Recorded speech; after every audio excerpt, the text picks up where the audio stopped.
پہلا نشان حیدر پانے والے کیپٹن محمد سرور شہید کا 76واں یوم شہادت۔ وزیر اعظم محمد شہباز شریف کا خراج عقیدت۔ پاکستانی قوم ملک کے دفاع کے لیے افواج پاکستان کی قربانیاں کبھی فراموش نہیں کر سکتی۔ کیپٹن محمد سرور شہید نے 1948 کی جنگ میں جرأت و بہادری کی مثال قائم کرتے ہوئے جام شہادت نوش کیا۔ کیپٹن محمد سرور شہید نے مٹی کی حفاظت کو اپنی جان پر فوقیت دے کر آئندہ نسلوں کے لیے مادر وطن سے وفا کی لازوال مثال قائم کی۔ وزیر اعظم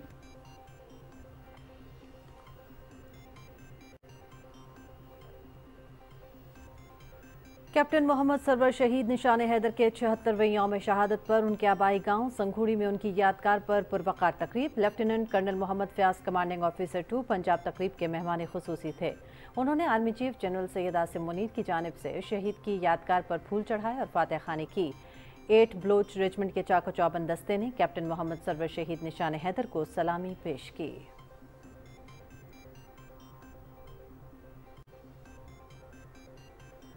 کیپٹن محمد سرور شہید کا یوم شہادت chairman joint chiefs of staff committee مسلح افواج سروسز چیفز کی جانب سے شہید کو خراج عقیدت پیش۔ کیپٹن محمد سرور شہید کی برسی افواج پاکستان کی وطن کے لیے لازوال قربانیوں کی یاد دلاتی ہے۔ مادر وطن کے لیے جان کا نذرانہ دینے والے وطن کے بہادر بیٹوں کو ہمیشہ یاد رکھا جائے گا۔ ISPR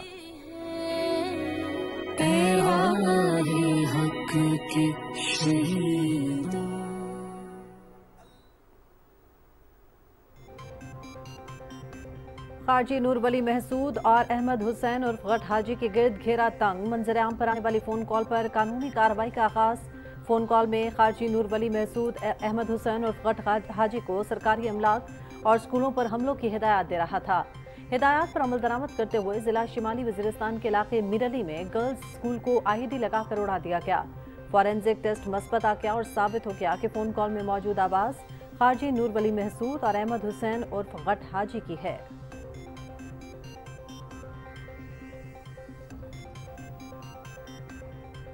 معیشت بہتری کے جانب گامزن ہے، سرمایہ کاری کے فروغ کے لیے کوشاں ہیں، دہشت گردوں کو تحریک انصاف واپس لائی۔ وزیر اعلیٰ خیبر پختونخوا کے بیانات تضادات کا مجموعہ ہیں، یہ جلسوں میں کچھ اور اجلاسوں میں کچھ کہتے ہیں۔ جماعت اسلامی کے ساتھ بات چیت کے لیے تیار ہیں، شہریوں کے جان و مال کا تحفظ یقینی بنانا ہماری ذمہ داری ہے۔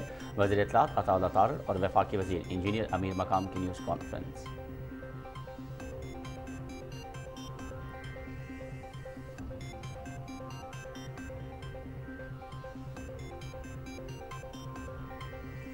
وفاقی وزیر عبدالعلیم خان کی زیر صدارت پرائیویٹائزیشن کمیشن بورڈ کا اجلاس۔ نجکاری کے مختلف اہم امور سے متعلق فیصلوں کی منظوری۔ اداروں کی شفاف اور جلد از جلد نجکاری کو یقینی بنایا جائے گا۔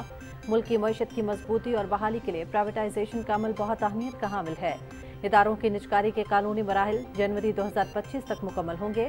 وفاقی وزیر عبدالعلیم خان۔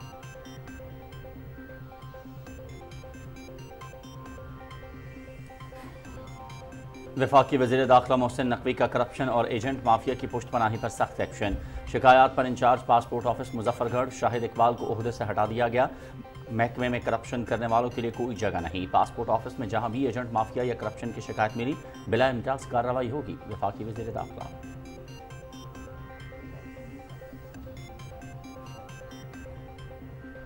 ایک سوچ، ایک جذبہ، ایک منزل۔ تخت پڑی جنگل کی بحالی مہم کا آغاز آج شام 4 بجے ہوگا۔ 2 لاکھ سے زائد پودے لگائے جائیں گے۔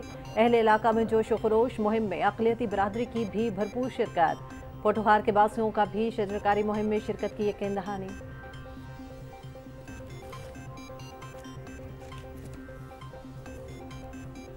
وزیر اعلیٰ پنجاب مریم نواز سے ہواوے پاکستان کے ڈپٹی چیف ایگزیکٹو آفیسر کی لاہور میں ملاقات۔ پنجاب کی ڈیجیٹل گروتھ کے لیے اسٹریٹجک تعاون پر تبادلہ خیال۔ ڈیجیٹلائزیشن میں ہواوے کی تکنیکی مہارت سے فائدہ اٹھانے کے لیے تجاویز اور سفارشات کا جائزہ۔ وزیر اعلیٰ پنجاب مریم نواز شریف کا گورننس، عوامی خدمات اور معاشی ترقی کے لیے جدید ٹیکنالوجی سے استفادہ کرنے کے لیے عزم کا اظہار۔